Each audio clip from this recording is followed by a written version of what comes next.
Hello everyone, sorry for the delay. I've got Daryl Mitchell in the media centre.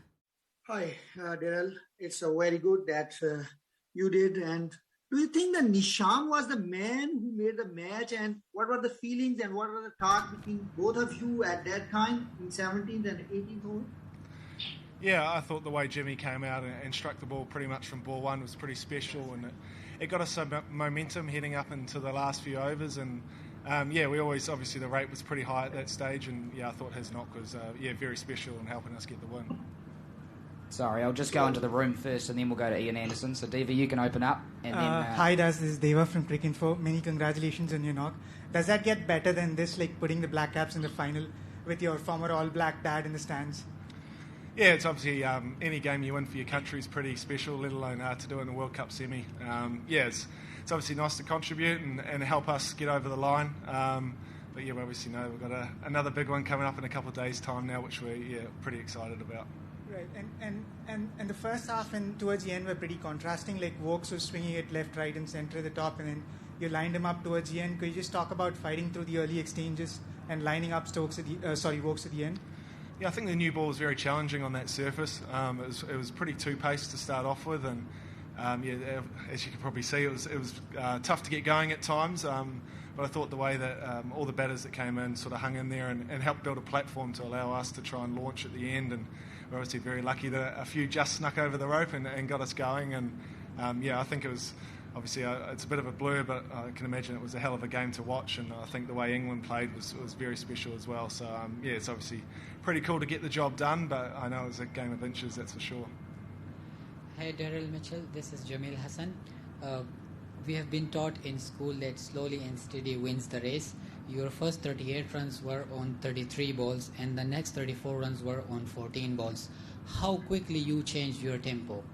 It's good maths, that. To be honest, once the rate gets up at that height, you start just trying to make sure that you get your matchups that work for you, and you try and hit it as far as you can, to be honest. So, for us, we were very lucky that we sort of held a platform. We didn't lose too many wickets in the middle there, and it allowed us to take some risks at certain times to try and catch up. So, for me, it was nice to sort of get it out of the middle the last few. It was a struggle there throughout the middle, but it was nice to get it done. 3 years, 3 formats, and 3 finals. How confident you are to win this tournament? Look, we're a bunch of Kiwis. There's only 5 million of us, so we're obviously very proud to be representing our country. And so obviously we've had some success in the last few years. But we're going to enjoy the win tonight. Make sure that obviously we celebrate that, but then we move on pretty quickly. We know we've got a final on Sunday, and whoever we're taking on, it should be good fun. We'll give it everything we've got, but at the end of the day, there's certain things you can't control. So we'll see what happens. Hi Daryl, when it's 57 from 24 balls, what was the conversation between you and Jimmy? Did you feel that was sort of out of control too much, or can you talk us through that? No, it probably sounds weird, but it never felt like it was out of our grasp. I think especially with that smaller side boundary on one side, we knew that there were going to be matchups there that might suit us towards the end. And look, we're obviously very lucky at times that a couple sailed over the ropes that could have been a metre shorter and we're all out. But at the same time, we always knew that as long as we kept it sort of just within the certain numbers that we felt comfortable with, that we were always a chance. And I thought the way Neesh came out and really dominated that one over, really set the momentum heading into those last few. So take my cap off to him. He played a hell of a knock. And did you feel like England got anything wrong, or do you think you got any gifts at any stage, or was it just that you guys just outclassed them at the end? I thought England played a hell of a game, to be fair. To set whatever it was, 170 odd on that surface was a hell of a start. And I guess it's the nature of finals cricket. It's always a game of inches, and we were lucky that we got the momentum right at the end. I thought the way they went about their innings and both bat and ball was very special. And obviously I haven't watched it back yet, but I can imagine it was a hell of a game to watch. So I take my hat off to England. They've had a great tournament. How do you think is your first T20 World Cup final for New Zealand? How significant is this victory for the cricket New Zealand? And second question is, you are qualified for the final and the second semi-final tomorrow. Pakistan is still unbeaten in this tournament. Is it comfortable opponent in the final for you? Yeah, to the first one, it's obviously a great honour to represent my country at a World Cup. yeah, if you said this 5 or 6 years ago, I would have laughed at you. So to be here sitting right now is awesome. And yeah, I know us as a group, we're just really enjoying being part of this tournament and having as much fun as we can. To the second answer, the game tomorrow night, I can't tell you who's going to win. I know we'll be watching it and we'll sort of start planning for both teams. But yeah, it'll be cool whoever we play against. You know, it's a World Cup final. It's going to be awesome. And I know we're going to walk out with a smile on our face and enjoy it as much as we can. Hi, Daryl. England have gone with the extra batter throughout the tournament, whereas you guys have gone with the extra bowler. Were you at all surprised they didn't go a little bit harder with the bat, bearing that in mind? I think they went pretty hard, to be fair. I was watching Livingstone hit some of those sixes, and I thought he's swinging real hard here. So, no, I think that's obviously something that's worked for them for a long period of time in the T20 and white ball formats. So, no, it's something we probably definitely expected. But, yeah, no, everyone obviously has different ways they want to balance their lineups. And, that's worked for England for a long period of time. So you can't judge it on one game, that's for sure. I think if we're down in the room, we'll go to Ian Anderson from Stuff in New Zealand.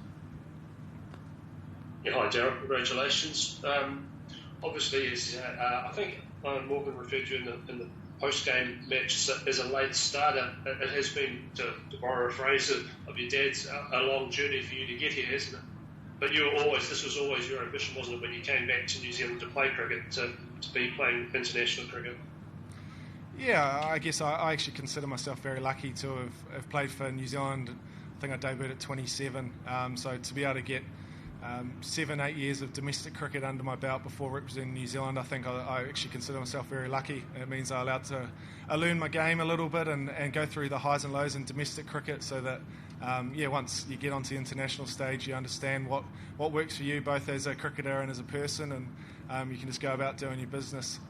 But yeah, for me, I'm just thoroughly enjoying being able to represent my country, play for New Zealand, and share a changing room with all my teammates. It's pretty cool. So I'm having a blast, and just trying to make the most of it. And a bit extra special to have Mum and Dad in the crowd tonight.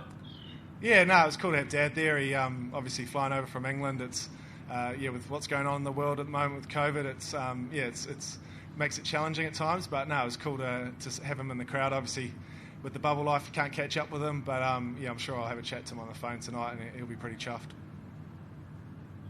And just one other thing, Daryl, just a little moment that was there where you turned down a run when you sort of collided with the bowler at the striker's end. Was that just an immediate decision in your mind that it wasn't needed to force that single there?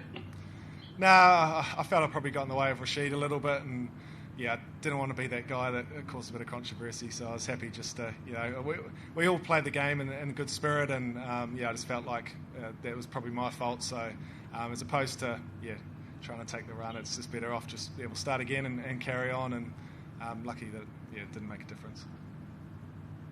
Yes, Daryl. All right, thanks very much, everyone. Cheers, Daryl. Thank you. Bye.